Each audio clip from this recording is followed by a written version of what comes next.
i7 ગુજરાતનો અવાજ। નમસ્કાર દર્શક મિત્રો, i7 ન્યૂઝ ગુજરાતીની સાથે હું છું આપની સાથે પાયલ બામભણિયા। તો જોઈએ આજના મહત્વના સમાચાર। ઝાયડ્સ હોસ્પિટલમાં દાહોદ જિલ્લામાં ઇમરજન્સી સેવામાં ખડેપગે સેવા આપતી આરોગ્ય ટીમ ડોક્ટર જયેશભાઈ ભાભોર અને ડોક્ટર રાજીવ કુમાર ડામોર, ડોક્ટર મૌલિક નીનામાની ટીમની પ્રશંસનીય ઇમરજન્સી કામગીરી જોવા મળી। મળતી માહિતી મુજબ તારીખ 13/1/2026ના રોજ ગોવિંદગુરુ લીંબડી તાલુકાના કાળીમોડી દશામાના મંદિર નજીક વાગેવડના 2 અને 1 છોકરો તેતરિયા ગામનો વતની તેમના મામાના ઘરે રહેતો હતો, જેઓ લીંબડીથી ઉત્તરાયણ પર્વની ઉજવણી કરવા માટે પતંગ દોરા લઈ ઘરે આવી રહ્યા હતા।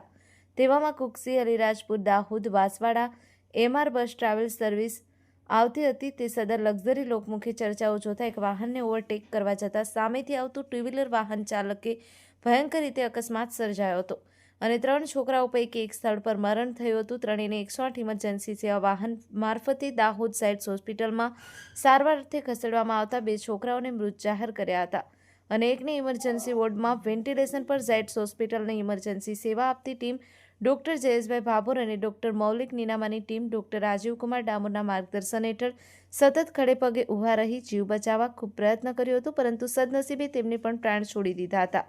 આમ ઝાયડ્સ હોસ્પિટલમાં ઇમરજન્સી સેવા આપતા ડોક્ટરો અને આરોગ્ય નર્સ સ્ટાફ દ્વારા બહારથી આવા ઇમરજન્સી 108 વાહનો દ્વારા પેશન્ટોને લઈને આવતાની સાથે જ ખડેપગે સેવા આપતા જોવા મળ્યા હતા, જેમાં ડોક્ટર રાજીવ કુમાર ડામોરનું સતત માર્ગદર્શન જોવા મળે છે અને દાહોદ જિલ્લાના આદિવાસી વિસ્તારના આવતા પેશન્ટની કાળજીપૂર્વક વિનામૂલ્યે સેવાઓ આપી રહ્યાનું જાણવા મળે છે અને આ હોસ્પિટલમાં અદ્યતન સુવિધા ડોક્ટરેથી સજ્જ કરવામાં જોવા મળે છે। બ્યુરો ચીફ કાળુભાઈ ડામોર સાથે cameraman sensing Bariya, i7 news Gujarati, Dahod.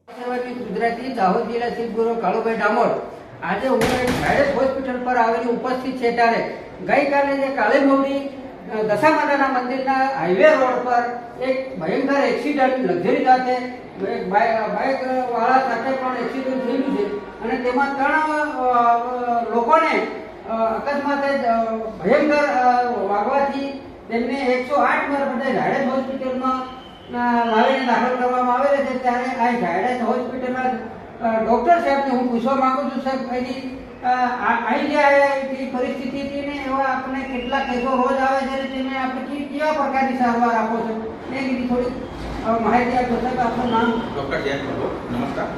કાલે સાંજે 7:30 વાગ્યાની આજુબાજુ 3 છોકરાઓ 108 મારફતે ઝાયડ્સ હોસ્પિટલના ઇમરજન્સીમાં લાવેલા હતા અને એમાંથી 2 જે બાળકો છોકરાઓ હતા, એકની ઉંમર 8 વર્ષની અંદાજિત હશે અને એકની 12 વર્ષની ઉંમર હશે।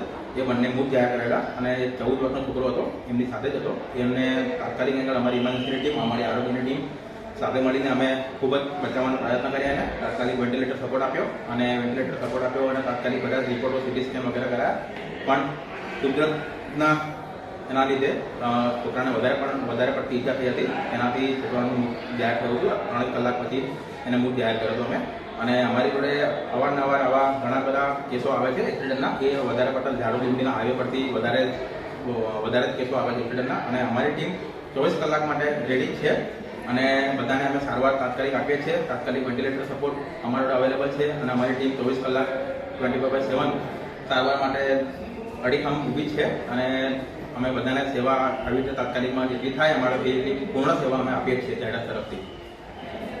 તો આ હતા i7 ગુજરાતીની ટીમ જ્યારે આ ઝાયડ્સ પર આવેલ ઉપસ્થિત છે ત્યારે મેડિકલ ઓફિસર દ્વારા તેમના